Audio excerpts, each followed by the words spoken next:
So I've been playing this game recently called Advent Rising.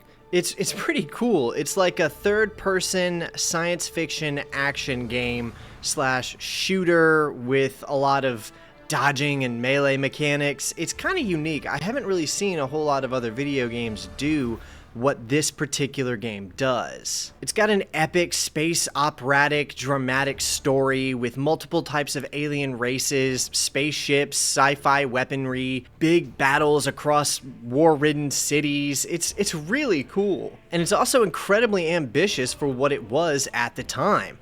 I mean, we're talking a plethora of different weapons to play with, dual-wielding mechanics, space powers, vehicle sections. It's insane. And somehow, despite being a huge sci-fi geek, I have managed to go all of my life without ever even trying to play it up until, well, I played it for the channel. I think I had heard of it once or twice, but even when I had heard of it, I'm almost positive it was through other YouTubers. The video I'm thinking of right now was done by Mandalore Gaming, who I'm a pretty big fan of, and I feel like I remember watching that video at the time and thinking to myself, this game looks super cool. I think I would love to play this. And then I got busy and it just kind of went back off my radar. But you guys know me, and you know I love to go back to the PS1, 2, and Xbox, that whole era, and play these old forgotten kind of hidden gem games that didn't get the coverage that they deserved. I need something fresh, something with flavor. And when I think about the term hidden gem, I can't really think of another game off the top of my head that fits that meaning more than Advent Rising. I mean, I almost never hear anyone talk about this game or bring it up or tell me about times they played it. I don't think I know anybody in my life who's ever even played it before. And so when going into it, I was admittedly skeptical, and I kind of was readying myself to have a janky mess on my hands. And there is a little bit of jank, but for the most part, this game is just great. And even more surprising, this incredibly ambitious, high-budget AAA action game was the first and only title put out by GlyphX before they were subsequently bought out by Sandman Studios, which is really unfortunate because a sentiment you're going to hear from me a lot throughout this video is how much this game deserved a sequel. And after seeing some of the footage I'm going to show you on screen, I think it's likely you'll probably end up agreeing with me that this game deserved a sequel. It deserved to be made into a franchise. Hell, it still kind of deserves it, and maybe we'll see that, but let's talk a little bit more about the game first. This is going to be something to see. So Advent Rising was developed by GlyphX and then published by Majesco Entertainment. And it was designed to run on Microsoft Windows and the Microsoft Xbox, which you would think is a match made in heaven. I mean, looking at the gameplay footage, looking at the topic matter, it seems like it would fit perfectly on an Xbox. It feels like an Xbox game, which makes the fact that it didn't perform very well kind of shocking. But alas, it didn't perform very well. In fact, it fell far short of expectations. When Advent Rising was being developed, they had intended it to be a 3-game trilogy, and Majesco Entertainment even went the extra mile and fronted an enormous amount of money into the marketing, showing it in movie theaters, putting up promotional posters everywhere, trying to get the word out of their new landmark title, Advent Rising. And yet, still, nobody bought it. I don't know why. I have a couple of ideas, and I'll get into that later on in the video, but it's just kind of shocking how nobody seemed to care about this game at all. I mean, even just looking at it, it looks interesting to me. Maybe it's a little too sci-fi. We'll get into that later. So thankfully, this game is actually very readily available and easy to purchase and get running. It's also not too complicated to get it running in widescreen, but it is a little bit of a hassle. This does strike me as one of those games that would be kind of forgotten, not supported, and become abandonware, with it being very difficult to buy anywhere or get running, but I didn't have a whole lot of issues getting it running. Even though I am talking a lot about the fact that it was developed for and kind of marketed as an Xbox title, I am opting to play the PC version via Steam. It is also available on other platforms though, like GOG, which I will probably be moving most of my business towards once Gaben finally retires. God forbid. Now, like I said, it is a little bit of a hassle to get it running smoothly in 4K widescreen, but trust me, I've had a way harder time getting other games to run. With this one, all it took was a little bit of editing in a configuration text file and messing with the controls a little bit. For some reason, it really doesn't handle joysticks very well, which kind of sucks. I was looking forward to playing it on my controller, but it does not like controllers. The way it registers the inputs, it was consistently reading the right joystick as turning the camera, and nothing I could do could get it to stop. After looking it up, this is apparently a pretty common problem. I saw a lot of threads of people trying to figure out what's wrong and why it was doing this. Ultimately, I had to go back into that same configuration file and tell it to just not read any controller inputs at all. And that's not really a big deal because it does play completely fine on a mouse and keyboard. In fact, after beating the game that way, it might even be preferable. Because this game has a lot of controls, a lot of different things that you can do.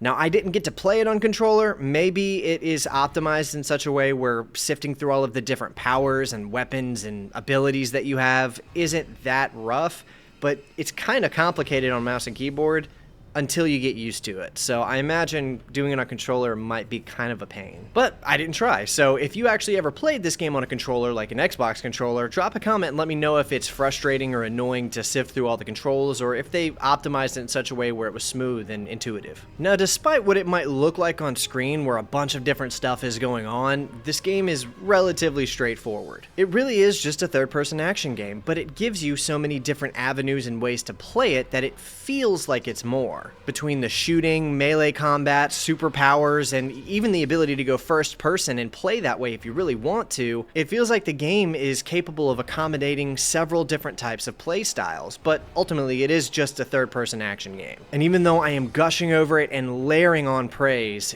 it does still have a few issues. For instance, it crashes. Way more than I would like. It's not an unplayable amount, but across my single, roughly 8-hour playthrough, I think it crashed like 5 times, which is way too much for an 8-hour third-person action game. And of course, anytime it would crash, I'd have to minimize the window, pull up Task Manager, force stop it, reboot it, and most of the time, I would have to replay entire sections just to get back to where I was. So the crashing was frustrating. Maybe there's a hotfix or a patch or something for it. I didn't look that hard. If there is something like that, you should probably run that if you're going to play it. But like I said, it wasn't game-breaking. It only happened a few times, but it was really annoying. I have never been able to sustain it for so long.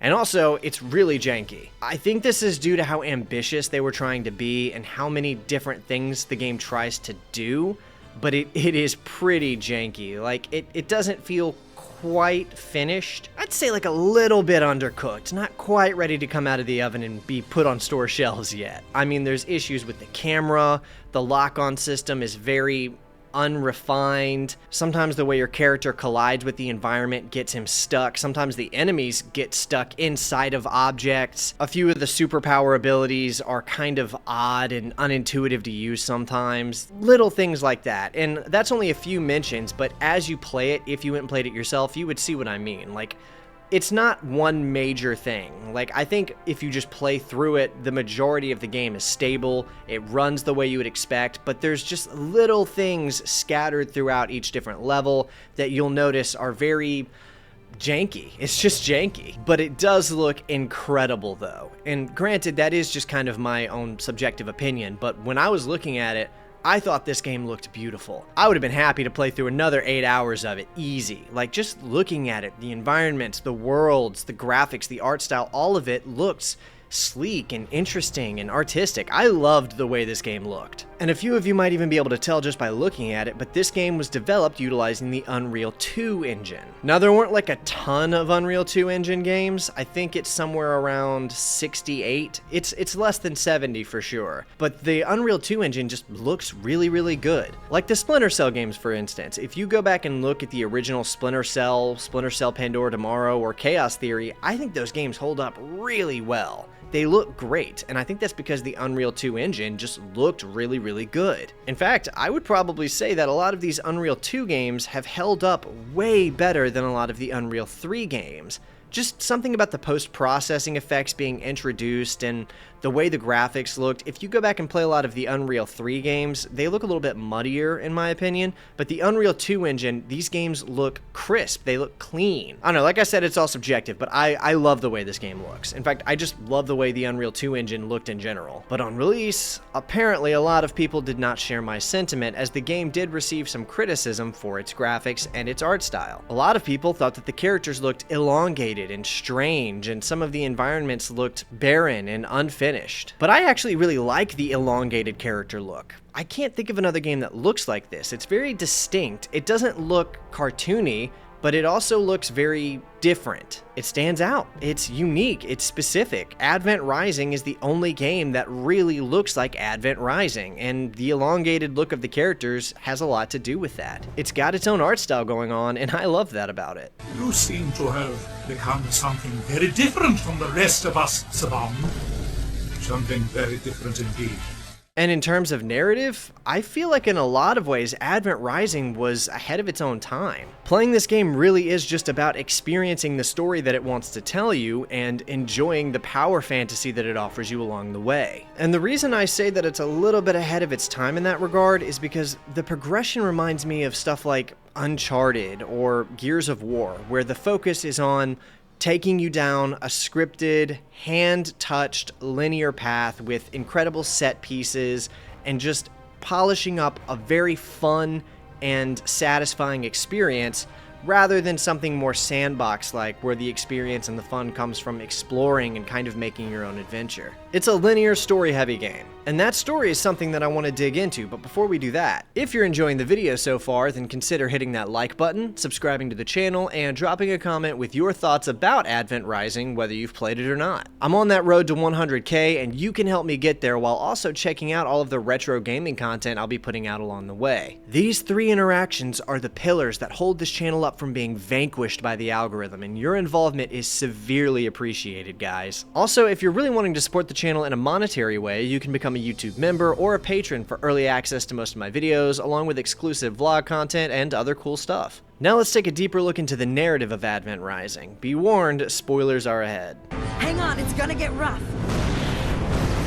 Now, the actual script of the game was penned by a sci-fi author whom you may have heard of called Orson Scott Card. He's most known for his Ender's Game book, which I've never read before, but I've heard it's great. Assisting on the script was Cameron Dayton, most known for his work on games like World of Warcraft, Overwatch, and a bunch of other Blizzard games. The game's actual story, though, like the lore, world building, universe, characters, things like that, were conceptualized by Donald and Jeremy Mustard, who refer to themselves as the Mustard Brothers. Set in the distant future, we play as a character named Gideon Wyeth. He's a pilot, and he's also brother to one of the most well-known pilots in the human fleet, Ethan Wyeth. After centuries of thinking that humanity was the only advanced race in the universe, an alien starship appears right by one of humanity's space stations. They're not violent, aggressive, and they don't seem to be attacking the humans, but rather trying to welcome them on board. And so humanity, obviously being cautious, wants to assemble a small ambassador ship, send it over, and see what happens. Gideon and his brother Ethan happen to be on this ambassador trip. Where do you see the alien ship with your own eyes? The vids they've been showing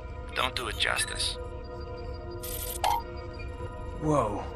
The first thing I want to point out is this opening level, because, I mean, it's not like action-packed, it's very slow and ambient, but man, it's really, really cool. Opening your sci-fi game in space and letting you control the shuttle as you see this enormous alien spaceship to the left and this big human space station to the right, this is setting up for what's to come, or rather, it should have been. I mean, it is setting it up narrative and tone-wise, but this mission did make me think we were going to get a level later in the game where we got to control a spaceship, because here it is. We're controlling a spaceship, but they did all of this just for the intro. I was a little disappointed. I was hoping for like a space battle or something later on, but this is it. It is possible that they were planning at some point in development to have a spaceship level later in the game or something, and I can actually see several places where they could have easily slid a starfighter or space shuttle segment in the game's progression, but for whatever reason that didn't happen, and they put all this together specifically just for this intro. But it is still cool that we get to control it and fly fly it around, but the only thing we can really do is move around the station and the ship, and then eventually board and dock with the space station. And the space station is another really cool level. Like, I would say this is one of the more detailed, hand-touched environments across the entire game. And it's obvious they wanted to put their best foot forward, you know, they're trying to set up a universe here. Although something I should probably say about this game right now is that there's enough cutscenes across it to make Hideo Kojima proud. I think he wants a fight. Yeah? Let's see what you got. Gideon, the co-pilot of the first alien contact party, can't go starting a barroom brawl. You're sure about that? Yeah. That's the pilot's job.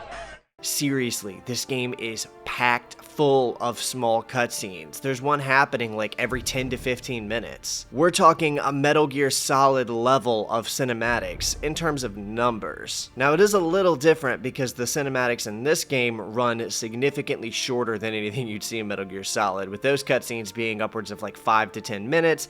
These cutscenes really only run like 30 seconds to 2 minutes at most. And they're used to great effect. I think there's upwards of like an hour and 5 minutes worth of cutscenes alone, which is cool because you basically get a little CGI sci-fi movie across the progression of your game. The reason I think they did this is because due to the significant scale and detail of a lot of these levels, they're kind of short. Like, most of these levels are really only like 5 to 10 minutes long at the most. Now, it's not readily apparent that that's the case, and the reason is because in between levels, they play a little cutscene to make it seem like you're playing one long level and just getting little cutscenes in between. But I think they're just using these cutscenes to trick you into forgetting that you're getting a loading screen in between one small level and the next. I don't really have a problem with this. I can tell that the people putting together these cutscenes put a lot of work into making them detailed and interesting and fun to watch. And I really like most of them. But there is this weird thing I noticed where a lot of these cutscenes stutter. And the reason this is strange is because all of these cutscenes are pre-rendered, which means it doesn't really matter what kind of console or hardware you're playing the game on, because the cutscenes are going to always have the same exact frame drops and stutteriness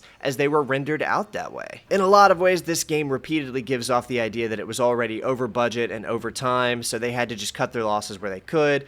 They probably tried to re-render out some of these cutscenes, but just didn't have time to fix the FPS drop, so some of the frame rates are gonna stutter. And there's nothing you can do organically because the FPS drop is literally rendered into the video. Getting back to that opening space station level, and speaking of cutscenes, one of the criticisms you'll hear me bring up a couple of times throughout this video is that the game's opening is really slow. I'm not even exaggerating when I tell you the first 30 minutes of this game are all just build-up, walking, tutorials, dialogue, world building, things like that. And I do love these things in a game, but I mean, 30 to 35 minutes of it before you ever get to do any actual real fighting or action is a little annoying. But at the very least, they did put a lot of detail into this opening level where you see all of the NPC people, you hear conversations, you see news stations. It's a really interesting little space station layout. I would say this opening level is an example of what I'd call a bad idea really well executed. Because on the one hand, the way they went about opening this level is all detailed, it's excellent, it's interesting. But on the other hand, opening your sci-fi power fantasy action game on 35 minutes of conversation, dialogue, walking around, and then never bringing that back for the rest of the game is a bit jarring and maybe not the best idea. Some people are probably just going to get bored before the action starts. And the reason they do this is because there's such a heavy emphasis on the game's story. This game really loves its plot. Even if its plot is what I would call a notch above mediocre, being generous, it takes it incredibly seriously. So it is trying to get you to know your characters and to like them. Those characters being our protagonist, Gideon Wyeth, his brother, one of the best pilots in the Starfleet, Ethan Wyeth, and Gideon's fiancée, Olivia. There is a specific reason why the game is trying to get you to like these characters and listen to their interactions and dialogue, and I'm just about there, but one thing I will say is that the voice actors are doing the best with what they're being given here. As long as they have the faster-than-light communication capability of their Ansible tower. That goes for pretty much the whole game. I mean, the voice acting is pretty decent. It's kind of a Star Wars original trilogy situation. A lot of the dialogue is sci-fi jargon being stuffed in between really plot-heavy phrases, and some of it ends up sounding a bit inorganic and unnatural, but you really can't get away from having stuff like that when you're trying to introduce this big, grand, new science fiction universe with all of these new elements and narratives and plot-heavy concepts, and try to drip-feed how the universe works and different, like, narrative aspects that you're trying to set up for sequels. Like, there's a lot going on here, and it's probably too much. So some of the dialogue is a bit stilted, but the voice actors are doing pretty good with what they have. I'm still mad at you. When you finish your briefing, I'll be in my lab. Gideon and Ethan have been selected as the pilots/escorts for the human ambassador Landwell to go to this new mysterious alien ship, make contact, and see what happens. And once the shuttle docks and our ambassador party exits and greets the aliens, Advent Rising does something that I almost never see sci-fi stories do. They show a communication barrier. Now, you would think this is something that's just completely obvious, but so often I see different sci-fi movies, video games, comics, all kinds of things have alien races interacting with humans, and all of them just speak English. They never explain how or why, and normally what ends up happening is there's a little throwaway description in some encyclopedia book released as a lore of compendium that says, oh, they have AI auto-translators, but they don't ever show it. You just see them interacting. A great example of this is I was watching the original Guardians of the Galaxy film with my girlfriend a few months back, and I just couldn't get over the fact that all of them completely understood each other, and it was no problem. Didn't matter the race, didn't matter anything. And you might be thinking, oh, they have auto-translators. In Avengers Infinity War, whenever the Guardians meet with Tony Stark, Iron Man, and Spider-Man and Doctor Strange, they all understand each other. If it really is auto-translators, then how does Spider-Man and Doctor Strange understand what Drax and Mantis are saying? It doesn't make sense. Now, you choose to overlook it because it's fun, it's a comic book movie. You just kind of let the cognitive dissonance fade to the back of your mind. You uphold the suspension of disbelief. I get it. It's really not that big of a deal. But it is something that I kind of always think about. It's just something I know. I mean, we have over 7,000 different spoken languages across just the planet Earth in real life. So most of these alien races would probably have thousands of languages just between themselves. And that's why I loved it so much that Advent Rising showed that the humans could not communicate with these aliens until the aliens presented them with this little sentient worm thing that like enters the ear. I guess it like connects to their nervous system or their brain, but it's able to allow them to understand each other's languages. It doesn't have to make scientific sense, right? I will accept sci-fi nonsense as an explanation, but the fact that you acknowledge it and say, hey, sci-fi nonsense, but we acknowledged it here, that means a lot for me. And it kind of comes up throughout the story too, where they bring up the fact that some people can understand, some people can't, and the little translators that they have inserted into their brain are why they can understand each other. So these aliens introduce themselves as the Aurelians, and then they make it clear that they are not only friendly to humanity, but they basically worship them.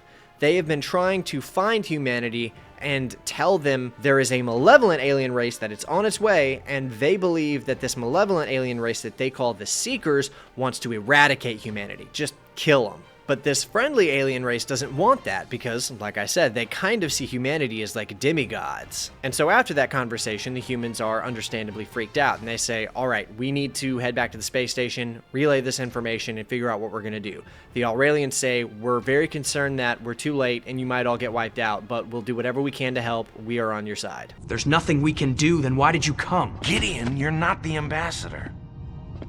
If there's nothing we can do, then why did you come? And after departing the Aurelian ship and heading back towards the space station, wouldn't you know it, a bunch of Seeker ships come out of hyperspace and begin attacking humanity. We're almost to the game finally opening up, but first it makes us play through this linear corridor sequence where we have to carry our wounded brother on our shoulder as he limps across, and we have one pistol in our hand shooting off aliens in the meantime. It's a bit annoying, and it goes on for maybe a little bit too long because it's so slow and you're just lugging this character along, getting shot at, and you really haven't been playing long enough to even care about this character yet. But also, it is kind of cinematic. Like, I can see what they were going for like a big grand opening with a little bit of emotional intensity of one brother carrying the other on his shoulder. It's interesting, I see what they were going for, but again, I'm just not sure how well it's done. Eventually we get to the escape pod room and we drop Ethan off and tell him that we're going to go find our fiancée Olivia and leave him here in the meantime and ask him to just try to stay alive. This is finally where the game lets you off the leash for the first time. Everything up to this point has just been world building and setup. Now we're finally off the leash. We can pick up guns, run around, dodge, shoot at real aliens, and finally kill some stuff. And again, this opening level is really cool. I love the just layout, the design, the aesthetic of it. It's all very like traditional schlocky sci-fi, which you guys know I love stuff like this, and it's super cool. They put a lot of effort into scripting out the nature of this opening level to try to maximize the experience. We have these enormous holes being cut into the side of the ship as boarding parties bust in and invade and start slaughtering your human allies around you. We get strange cutscenes of these aggressive aliens picking up humans by the throat and scanning them with some kind of tool. Like, it's setting up mystery pretty well. And despite being a power fantasy game, like I've said before, these opening few levels make you feel very weak and the aliens very strong by comparison. You of course do get regenerating health later in the game, but in these opening missions, that is not the case. Your health does not regenerate. If you take any damage, you have to go find like a health station and then restore your HP there in between getting shot. Quake 4 did something similar to this, where you play through the first quarter of the game as an underpowered human, and then after the whole stratification process, you're much stronger and faster. Well, that's what's happening here, except they give you the powers much earlier. Just bear with me, we're getting to that part. For now, the aliens severely outnumber you, they're twice as big as you, literally physically, they're twice as strong as you, they're twice as fast as you. And if you're not careful and pretty quick on that dodging, they'll kill you relatively quickly. Your only real advantage here is that you can dual wield weapons. And I do mean literally dual wield any weapon in the game, which is stupid, but also awesome. I love that part. Dual wielding is kind of a silly thing, but I adore when games let me hold two weapons at once. I don't care how realistic it is. It looks cool, and I love to have more weapons. Eventually, after fighting his way across the space station, Gideon finds his fiancée, Olivia, waiting for him in a lab. Before they can leave, Gideon is confronted by some kind of alien commander, and we get a conversation between the two, and I actually like this bit. Why don't you little worms give up and die? And miss the chance to kill monsters like you? Yes, I'm a monster. The only question now is, do I kill you quickly, or do I pull you apart with my bare hands? This is also kind of our first boss battle in a way. Although I think this is just a reoccurring stronger enemy alien type, it does introduce us to the idea of boss battles, of which there are several across the game's progression. I also like that there's so much dialogue and so many interactions between Gideon and different variations of the enemy alien race that we fight. That's not something we see a whole lot of, and it does kind of build up a resentment between the player and the enemy alien race because these guys suck. Of course, eventually we do kill the alien, and then we escort Olivia back to the escape pod room across the same path that we just took to get to her, and we find Ethan. Fortunately, he's still alive, but then the game does make us choose who we're going to take on the escape pod with us to the planet below. You can choose your fiancée Olivia, or you can choose your brother Ethan. The character you choose to save and take with you will affect a few details over the next few missions, and one major detail at the very end of the game, but don't be fooled into thinking this is some kind of choice-based video game. As I was playing, I kept expecting and being prepared to have to make other big choices that I thought might affect the outcome, like I was playing some kind of choice-based game. It's not that. It's really just this choice: you can save your brother or you can save Olivia. And this choice really only dictates who ends up on the planet with you and who dies on the space station. That's it. Don't you touch him!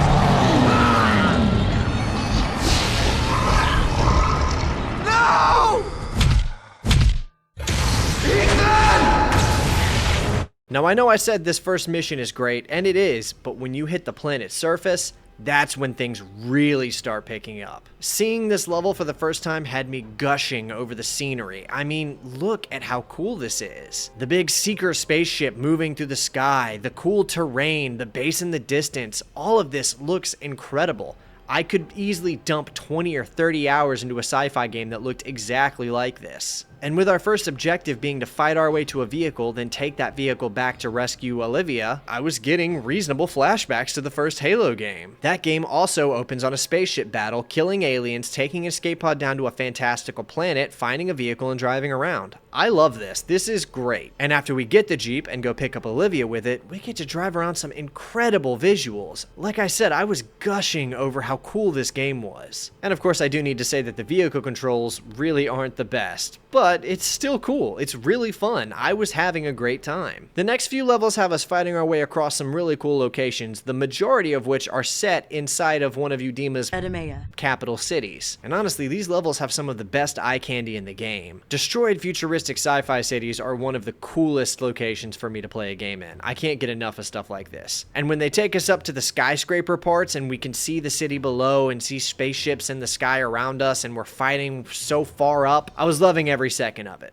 Eventually, after linking up with an admiral, it's revealed that the Seekers are about to outright destroy the planet, and so a full-scale evacuation begins. We actually get to play through this evacuation sequence too, and meteor showers are hammering down on the planet around us, destroying buildings, even sometimes knocking your vehicle off balance. This is a really cool and well-done sequence. Getting to drive across skyscrapers and buildings as meteor showers are wreaking havoc around you really does give you that feeling like you're seconds away from extinction. After just barely surviving the drive across all of these buildings throughout the meteor shower, Gideon and Olivia find a hangar with one ship still in it. They also find the pilot fighting off a couple of people trying to steal her ship from her. This pilot introduces herself as Marin Steele, and she will become a crucial character throughout the rest of the game. Initially, Marin is a little bit hesitant to let Gideon and Olivia on her ship, but after it's explained that Gideon was among the crew that met with the Aurelian race, and that Olivia herself is a doctor, she relents and lets the two of them on board, and they book it to get off of the planet as soon as possible. As our characters fly away from Eudeema, we get a really cool visual of it being completely obliterated.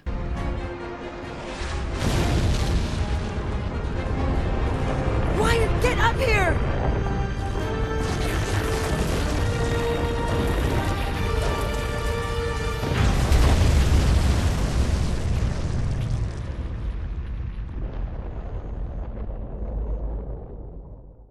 They then receive an invitation on comms from the Aurelians, the friendly alien race we met earlier, to board the ship, and they'll be kept safe there. This marks the end of the game's first act, which is good news because the second act is where we finally get our superpowers. It turns out that humans have some kind of latent superpower abilities that they haven't known about all of this time. The Aurelians themselves are also capable of tapping into this power, but not nearly to the degree that humans can. And the source of this power isn't really explained. I guess it doesn't really matter, but the game never actually fully explains why all of a sudden, after some meditation and training, Gideon can pick things up with his mind and move faster and has superpowers. He just does, and all humans apparently do. We get a training montage of him like meditating and focusing, and then after that montage and however many weeks has passed, now he has superpowers. And apparently, all humans are equally as capable of doing that with the right training and meditation. I don't know if it's magic or really what it is. And I'll be honest, I don't really care either, because the powers are super cool and they're like 35% of what makes this game so much fun to play. I imagine they were planning to dive deeper into the source of these powers and things of that nature in later games, since we know for a fact that while this one was in development, they had already planned it out for a full 3-game trilogy, but we don't get that, and so I'm just accepting that we have superpowers now. Whatever. Also, during the time gap, the game really wants you to notice that Gideon hadn't been cutting his hair, but he also has been cutting his hair because only his bangs grew. I guess he was keeping the back and the sides short and only growing his bangs, I imagine, because that was kind of a popular hairstyle at the time. It was 2005. The length of his hair is not super consistent. In certain cutscenes later in the game, he has his short hair, so it's most of the time from here on out gonna have the bangs, but sometimes they disappear. Anyway, as the Aurelian ship comes out of hyperspace in front of their home planet, they're ambushed by a much larger Seeker ship. After realizing that their ship is probably about to get blown up, they come to the conclusion that their only real option is to suit up in some space gear, fly across, and board the Seeker ship, which is not only really cool, but also exactly what they do. Again, in terms of like rule of cool sci-fi ideas, this game is nailing it. The next 10 to 20 minutes or so of gameplay were some of my favorite across the entire game, as we're fighting on the exterior of this spaceship while in the vacuum of space, and we can see the massive ship we were just on across the way and the enormous paradise planet out in the distance. This is such a cool idea, and there's not a lot of games that let you do crazy over-the-top stuff like this. Also, this is about the time where my melee attack started really getting leveled up enough for me to start using it more. Yeah, pretty much all of your abilities level up the more you use them, but I'll talk more about that later. Using the different melee attacks in this mission in particular and knocking aliens out into space was awesome, and playing with the low gravity of being on the ship's exterior was really cool too. Again, this was just one of my favorite levels of the game. I liked it a lot. Visually, it looks awesome, it's super fun to play, and it's actually the first level of the game where we really get to start feeling that power fantasy game design. After we fight our way through the ship, we get another boss battle where Gideon confronts one of the secret commanders. You destroyed my world. Oh dear, the little savage is upset. I have personally slain more of your pitiful kind than ever lived on that sad little rock you call home.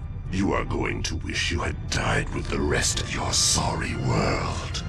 My kind has perfected the art of slaughtering humans, little man.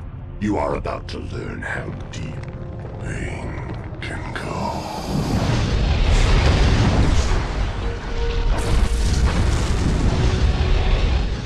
It was during this fight that I realized this game is the closest I've gotten to the experience that Jedi Academy and Jedi Outcast once gave me. If you're a big fan of those two games, although this one isn't quite on their level, if you go into it knowing that it's not that good but similar, you'll probably love it. Anyway, we clear out the rest of the Seeker ship and try to fly it the rest of the way to the Aurelian homeworld before a stray grenade blows a hole in the side of the ship and it starts ripping itself apart. This is a cool sequence too, as the game lets us play our way through the ship as it's getting ripped apart and we see enemies getting sucked into space. We see a cutscene of the ship crashing into the planet's ocean. This is another place where the developers went above and beyond, because after we see the ship crash, we get to play through the ship's wreckage as it sinks deeper and becomes drowned in water, and we're trying to find our comrades and fighting off the Seeker remnants the whole way through. I really like this part a lot too, because it's one of the last sequences in the entire game from here on out where it tries to take a second to let the player breathe as you wander through the sinking ship and kill the remaining Seekers as you try to find your comrades before they drown. I feel like normally a game would just cover something like this in a cutscene or just skip straight to them on the beach, but I like the fact that they try to go all out for it here. But again, the desire to go this extra mile is both a strength and a weakness, because actually trying to navigate this level is a nightmare, mostly due to the unpolished collision issues. It's not a very fun level to actually play through navigating, so this is kind of a good idea poorly executed. And while trying to rescue our fiancée Olivia and Marin, the pilot who saved us from the planet that was exploding,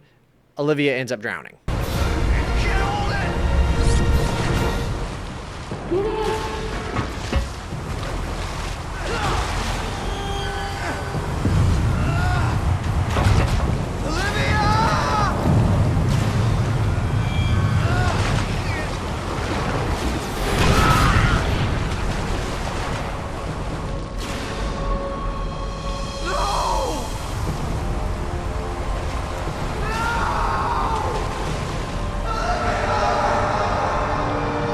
We get to see an emotional cutscene of Gideon beating on the wall as his fiancée gets drowned in front of him, and he's about to die too if he wasn't saved by one of the Aurelians. And washing up on the beach, we get another emotional scene where Gideon is realizing that he's lost his brother and he's lost his fiancée. All he has left is this pilot woman he's only known for a few months at this point. Also, this is kind of what I meant earlier about that choice not really mattering, because if you choose to save Ethan on the ship, then he drowns here instead of Olivia, so no matter what you do, both of them die. One of the Aurelian characters named Enorm then consoles Ethan, saying he feels his pain and he's sorry, but they have to keep moving. This particular Aurelian, Enorm, is going to play a massive role for the rest of the game, so just keep him in mind. He is a major character from here on out. Gideon, Marin, and Enorm then fight their way across a bunch of different areas on the Aurelian homeworld to try and find a beachfront near one of the capital cities where they're picked up and evacuated. A big Aurelian council is then gathered to discuss what's going on and what to do with these humans. It's here we're shown that not all Aurelians agree with the religion that worships humans due to their capabilities. In fact, some of these Aurelians seem to worship the Seekers, the alien race that's trying to kill humanity. And so we see a kind of political back and forth between the two sides. One side supports the old religion of the planet and believes they should side with the humans and try to liberate themselves from Seeker oppression. The other side wants to remain subservient to the Seekers, turn humanity over, and not draw the ire of their Seeker oppressors. A Seeker leader currently present expedites the dialogue by killing the Aurelian pro-human advocate and telling his men to begin the cleansing.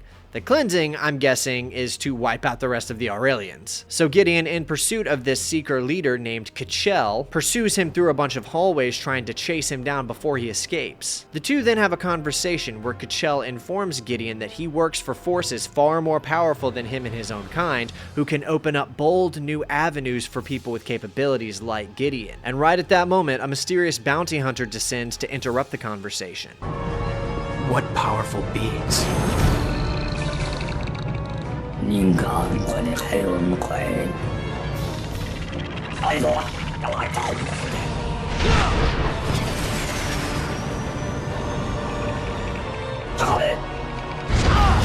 bounty hunter then begins speaking an alien language we don't understand, presumably because the alien translator bug now in our brain doesn't understand it either. Then we get a boss fight against this bounty hunter. So there's a couple of things to note here. First off, I do think this boss fight is really cool. The scale, the location, the design, the aesthetic, the visuals, all of that is cool, but it is the beginning of a serious problem I have with a couple of this game's boss fights. And that is, for some reason, they demand you defeat them in very specific, intentional ways mechanically by utilizing certain things. And the worst part is, they give you no hint or indication as to what you're supposed to do to damage or defeat them. Other games that do similar boss fights tend to give you some kind of visual cue or dialogue or something to give you an idea of what you're supposed to do, but not this game. In Advent Rising, if you want to beat some of these bosses, you're just going to have to rely on pure trial and error or give up and look it up on the internet. And also, I'm sure this bounty hunter was intended to matter, and this whole sequence was going to come up again later in the second or third game,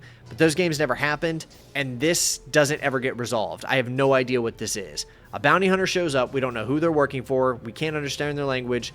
None of this matters to this game, unfortunately. This boss battle marks about the halfway point in the game, but everything else between now and basically the end is just a sequence of events dedicated to liberating the Aurelian homeworld from the Seeker threat. So that's pretty much just the entire second half of the game. It's just cool set pieces and interesting things that you're doing as you are getting rid of the Seeker threat on the Aurelian homeworld. There is one pretty cool sequence right after the bounty hunter fight though, where you and the Aurelian character Enorm fight through an old Aurelian temple, and you see that the reason they worship humans is because a bunch of their temples have these old humanoid statues hitting the same pose that Gideon does whenever he levels up his superpowers, or when he does his shockwave power, which, I mean, obviously the developers understood how cool that was because they used it for the box art. We rise from the water with the coming dawn and burn these demons from off our world in one fatal strike! Although something I will say about the third act of this game is that it has some incredible set pieces. A specific one that comes to mind is the actual opening of the third act, where you and an army of Aurelians literally storm a beachfront to invade a big Seeker building, which is where the remainder of the game's third act will take place. And you're getting shot at by mortars and turrets, and it's really cool. It's kind of like a D-Day section from an old World War II game. It's another instance of this game just wanting to be as cool as it can. I mean, we even have the whistle noises when mortars fire off and descend.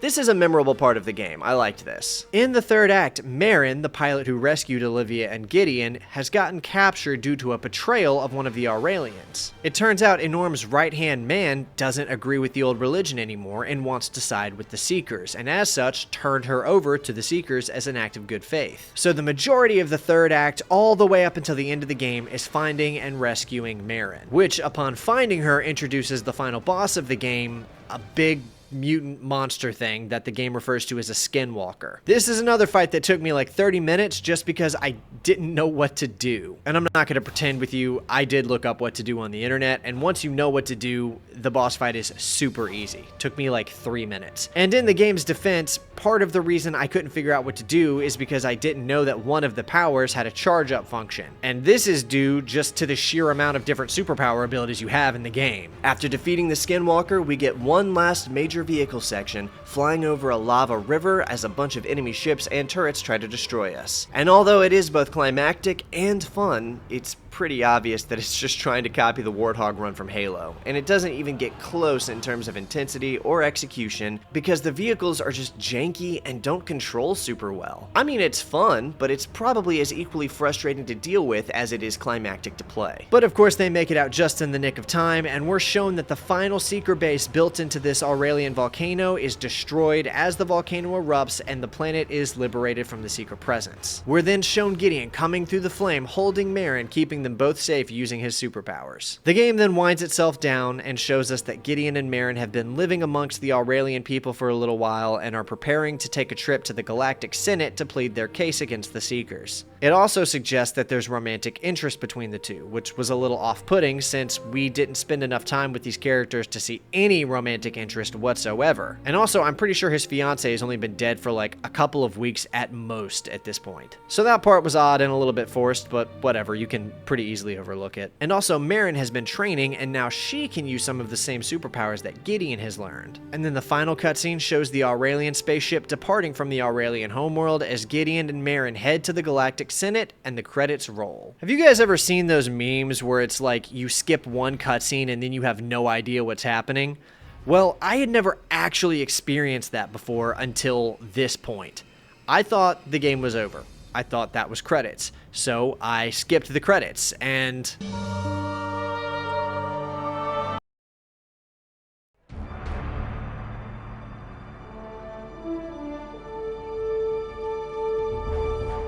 yeah, I had no idea what was happening here. Gideon's hair was suddenly really long, and they were in some kind of chamber, and a really tall humanoid-looking pale dude was hovering in the center of some room. I had no clue what was happening, so I tried to restart the level, and it just set me all the way back to the beginning of the final cutscene. So I realized I was going to have to just sit through the entire final cutscene and the credits to figure out what the hell is going on. It turns out that Advent Rising not only has a post-credits cutscene, but an entire post-credits boss battle. In fact, the real ending of this game is after the credits. So in this cutscene, we're shown Enorm on the Galactic Senate floor pleading his case about why the Seekers are such a threat. And then we see a bunch of different other alien races all gathered and hearing the case and talking back and forth. It kind of reminded me of like the Star Wars prequel like Senate conversations. There's some back and forth about whether or not the Seekers really are bad and whether or not they really did try to wipe out humanity.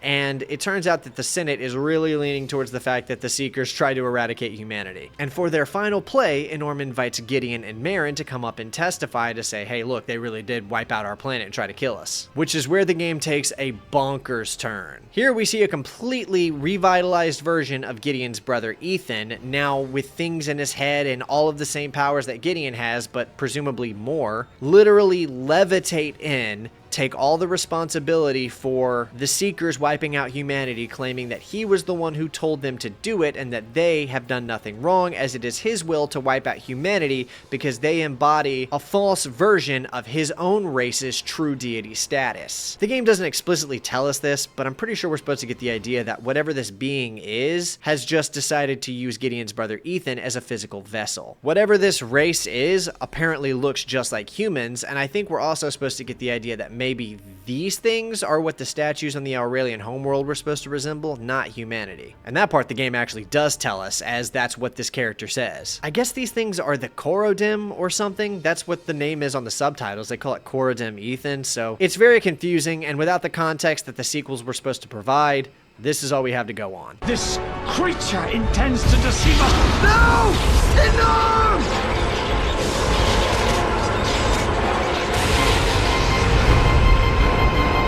Here we have our true final boss battle, as Gideon has to fight against some kind of simulacrum-possessed version of his brother, and of course Gideon wins, and we get a pretty cool cutscene of him like force crushing him, which creates some kind of dimensional portal rift that sucks Gideon through, putting him on some kind of snow planet where it strands him. This is another one of those sequences where they could have easily just covered in a cutscene, but I really love how they let you play this bit walking through the snow to reinforce that Gideon is dying of exposure here. It makes it all feel so much more immersive just by giving you that little bit of interactive agency over the event you're seeing. Right after Gideon collapses into the snow, another mysterious alien being wanders up to tell Gideon that they have much work to do, and then the game ends. Yeah, I was frustrated too because all of this is just questions, more questions. I have no idea any of what just happened. This is not a self-contained plot. This game ends on an enormous cliffhanger, and the problem is that it definitely needed its second and third games to wrap all of this up. It's still a fun game, it's very much worth playing, but it's infuriatingly frustrating that so much of its narrative is left untied. It's just an introduction to a universe that we can't pursue further. But the only reason that is frustrating is because the universe is really cool. The story is compelling, the characters are interesting. I want to know more about these aliens and the universe and why we have special powers and who are these other beings. All of this is so infuriating because it was compelling. I did really end up liking the story. It's definitely not my favorite story in a video game. I think it's kind of trope heavy. It's a little bit cliche, but it's a lot better than some of the other video game stories out there. It's more than passable, and it does a lot of heavy lifting in building up what could have been an incredibly interesting universe. But despite this game being so cutscene heavy and leaning so strongly on its story, the story is not the reason you should play this game. Like I said, it's not a bad story, but really it's the fact that the universe is so detailed and inviting. I mean, if a character is wearing a mask in-game, when they speak, you will hear them as if they're wearing a mask. Here you'll be confronted with enemy combatant sims, sequenced along urban combat protocol vectors. Most games, especially older games, did not do that. Every character was clearly just a voice being recorded into a microphone in a booth and then being told to play from that character. But this game actually takes into consideration whether or not they're wearing a mask, and that's just one example of the immersive level of detail they were going for. It's the same thing with thinking to explain why these aliens can hear and understand each other.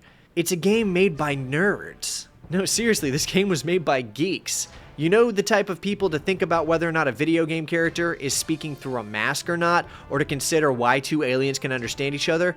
Nerds. This is one of those it takes one to know one kind of thing, but I can tell the type of people that made this game, alright? That is both, again, one of this game's greatest strengths and its greatest weaknesses. Because due to that, it's kinda stupid. Like, the game is so sci-fi heavy that it ends up being really kinda campy, which is probably a huge reason why a lot of people couldn't really get into it. You see, with something like Halo, it's obviously science fiction, but it leans so heavily into like military shooter style that most people can understand it and get into it without needing to care about all of this other lore. It's the same reason why the majority of people would be able to watch Terminator or Alien in the theaters and get into it right away, but trying to watch something like Stargate or Battlestar Galactica has a much thicker, harder to get through barrier to entry. This game is a lot more like the latter. I think you get it. The point of that was the story, the universe, the narrative, all of that is really cool for people like me, but that's not the reason to play this game. The reason to play this game is the gameplay. If you haven't been able to tell just by looking at the footage, this game is awesome. Seriously, it rules. It's got everything. It's got acrobatic dodge moves, it's got dual-wielding machine guns, dual-wielding rocket launchers, cool acrobatic martial arts melee move combat, multiple different types of vehicles and vehicle sections to play through, big spanning vistas, and a plethora of insane superpowers that made me feel like I was almost playing a Star Wars game sometimes. It's even got these really cool execution animations that play sometimes. Things like that are more popular now, but they were a lot more rare back then. And although this game is not a role-playing game or an RPG, it still includes a kind of level up mechanic, so depending on what you use as you play, that ability will level up more and more. Now, I just liked the way the melee animations looked, so I used the melee a lot, and very quickly I had leveled it up all the way to level 5. I also used the dodge acrobatic move a lot, and I leveled that up to level 5, and with new level ups comes new abilities, better stats, faster movements, and new animations. The same also goes for every different weapon that you use. If you tend to favor certain weapons and use them more than others, your stats in those weapons will level up as you use them. And this is most important with the game's superpowers. So the game gives you 6 primary powers, each one with an alternative similar power, which comes out to 12 different powers. The first power is a lift ability, which allows you to lift up certain enemies, move them around, or throw them, and the alternative of that is you can lift up multiple objects at once and throw them at people. The second power is called Surge, and it's kind of like a force push move, and then the alternative to that allows you to grab enemy weapons and force pull them to you. The third power is called Negate, but it actually just lets you put up a force shield, and then the alternative to that just covers you in a force sphere. By the way, I'm calling it force because the game never explains how these powers work or what they are. The fourth power is called Aeon Pulse, and it literally allows you to shoot like plasma firebolts from your hands. And the alternative to that, arguably the coolest power, but you don't get a lot of opportunities to really use it, is called Radial Flare. And that's the one we see on the cover art where he like lifts up, strikes his pose, and a burst of yellow energy power exudes from him and just sends everybody flying back. Again, I really liked that one, but you don't really get a lot of opportunities where it makes sense to use it. The fifth power is called Time Shift, and both it and its alternative are the most useful powers in the game. The Time Shift is like a super dash. It allows you to cover short distances incredibly quickly, and if you run into an enemy while doing it, you'll send them flying back. I used this one power so much that I think I leveled it up twice as fast as any other trait in the game. And the alternative is so cool that it's basically broken. It's called Time Damp, and by holding down the trigger to activate it, you slow time down so much that you just basically do whatever you want and wipe out an entire room of enemies. It's actually broken. But I will say, for me at least, it's not broken in such a way that it makes the game not fun. It's just broken in such a way that it makes it very easy. But I was having a ton of fun with it. This is like what the Flash sees when he fights people. If you ever wondered what like a speedster sees when they have to take out a room full of people, it's this. This game actually is the only game I've ever seen that allows you to experience what it would be like to be a speedster.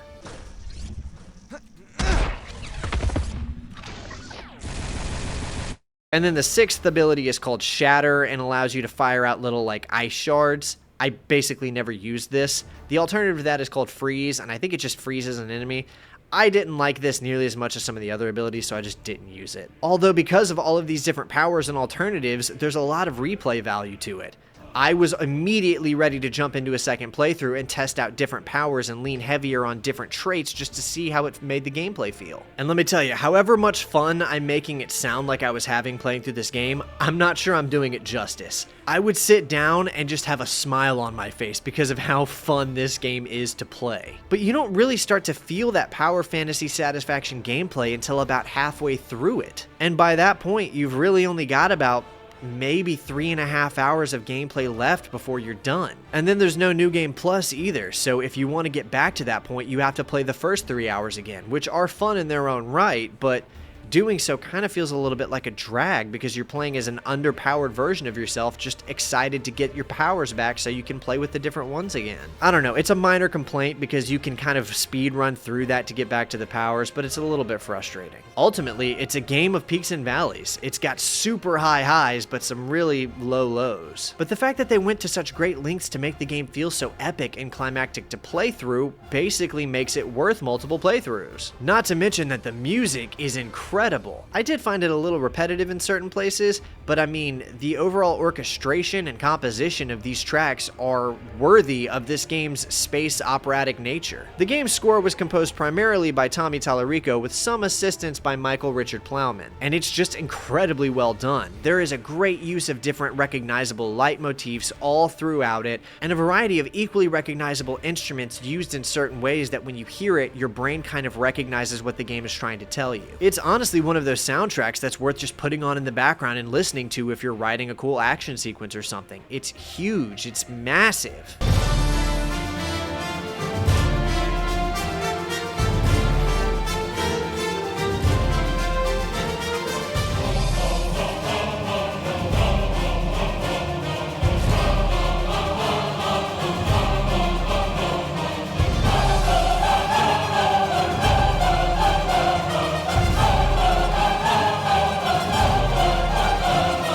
And another reason I'm so bitter about not getting that second and third game is because I bet those game scores would have been even better. I can just imagine all the different ways that they would have continued to iterate and improve on a second game score. It's such a shame. And honestly, our best chance of getting anything else in this universe would probably just be a remaster, which is possible now since the rights to the IP were bought out. But even if that happened, it wouldn't be the sequels that this game was planned to have. Now, when Advent Rising released and essentially just outright flopped, they did pivot, cancel the sequels, and begin working on a mobile spin-off title, I think for the PlayStation Portable, called Advent Shadow, that was going to focus more on Marin, but that also ended up getting canceled just because the game flopped that hard. Instead, what we ended up getting was a tie-in comic book written by Lee Hammock and drawn by Billy Dallas Patton. It was also produced by DC Comics. And then shortly after that, a series of spin-off prequel comic books was funded by Majesco Entertainment. This prequel series was called Advent Rising Rock the Planet, and mainly followed the earlier excursions of Gideon, Ethan, and Olivia. This series was also overseen by Donald Mustard himself, who had been one of the original creators of the game story. In short, Advent Rising is probably one of my favorite video games of all time now. It's just such a cool science fiction power fantasy action game. I love pretty much everything about it. Not to mention that its scale here and all of the things it tries to do are just so respectably ambitious. You really don't see studios take these kinds of risks anymore. And this is probably why. So why did it flop? Well, I have a couple of ideas. I mean, like I mentioned earlier, it's really geeky. And the fact of the matter is that really geeky sci-fi stuff like this tends to only resonate with a niche audience. I mean, of course, you've got some exceptions like Star Wars, and to a lesser degree, stuff like Star Trek, but for the most part, super geeky niche sci-fi stuff like this does not tend to hit well with mainstream audiences. And in addition to that, like I said earlier in the video, this game is really janky. I mean, I might even just call it underpolished. I mean, it's not totally raw. I feel like it's almost there, but it's still not fully complete either. I say this all the time, but a few more months of development would have probably seen it receive a slightly better reception, but again, I don't know because the reception it got was really bad. And I don't mean like critically. Actually, critics gave it medium to relatively high scores. I just mean with the mainstream audiences, it wasn't resonating. And another reason it may not have resonated with mainstream audiences is the very slow start that I've brought up several times now. The game spends way too much time trying to build up its world, and stuff like that most people just do not care about. It could have really benefited by finding some way to either get you into the action quicker or starting you off in the action for a level and then flashing back, which I tend to hate it when stories do that, but something, because the slow start probably turned a lot of people off. I can imagine more than a few people putting like an hour into the game, taking it out of their Xbox, and just playing something else instead, totally forgetting about it. And even if you manage to make it 2 hours into the game, it doesn't actually start to get really fun until it's in full power fantasy effect, which is really closer to 3 hours into the game. So it might just not have given a lot of people a real chance to get into it. And as it stands, I don't know if we're ever going to see anything related to this franchise come back either. I mean, if I'm being hopeful, I think an Advent Rising remaster is possible,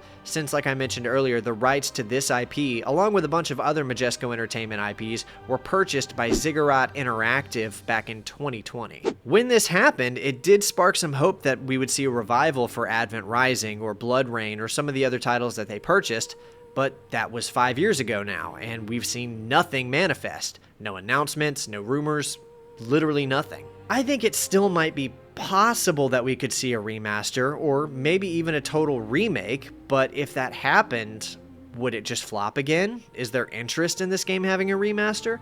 Hopefully this video does really well and it makes people get really interested in a remaster, but I don't know. I would buy it, but would you? Would you buy it? As for an outright remake, I don't see that happening because people did not buy this game the first time, so why would they buy a remake? But who knows, man? Stranger things have happened. Maybe if they can get a remaster going, get the involvement of the Mustard Brothers again, try to get those scripts for the second and third game going, maybe a sequel's possible. But I doubt it.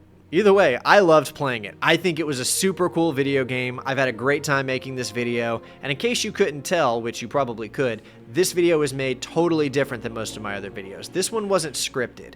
totally off the cuff. I was just going based on an outline, giving a much more stream of consciousness, straight to camera thoughts. So tell me what you guys thought about that in the comments, if you prefer the scripted or if you prefer the more conversational, off the cuff kind of thing. But yeah, I loved playing the game. I had such a great time with Advent Rising. If they ever do announce some kind of remaster, I'll probably be a day one purchase, maybe even a pre-order. I would really suggest you also trying it out if anything in this video looked appealing. This is one of those games that I think everybody should at least try to play because it's so ambitious, interesting, unique, and this is not the kind of experience that you can get in very many games. This is definitely a special hidden gem of a game. And like I brought up earlier, it's available on Steam and on GOG, among a couple other places I think as well. So yeah, that's it for Advent Rising. I hope you liked the video. If you did, hit that like button. I hope you'll subscribe to the channel too. I'm on that road to 100K. I've got a bunch of other really fun and interesting retro games that I want to cover, which is why I'm doing this new stream of consciousness kind of straight to camera thing, because it takes too much time to script them all out. And if I want to cover games like this, I have to make it less of a time investment. So yeah, subscribe if you want to see more videos like this. And definitely leave a comment below about whether or not you would be interested in purchasing an Advent Rising remaster. But yeah, thank you so much for watching this video, and special shout out to my members and patrons. I hope I'll see you in the next one, but until then, that's all I got for you.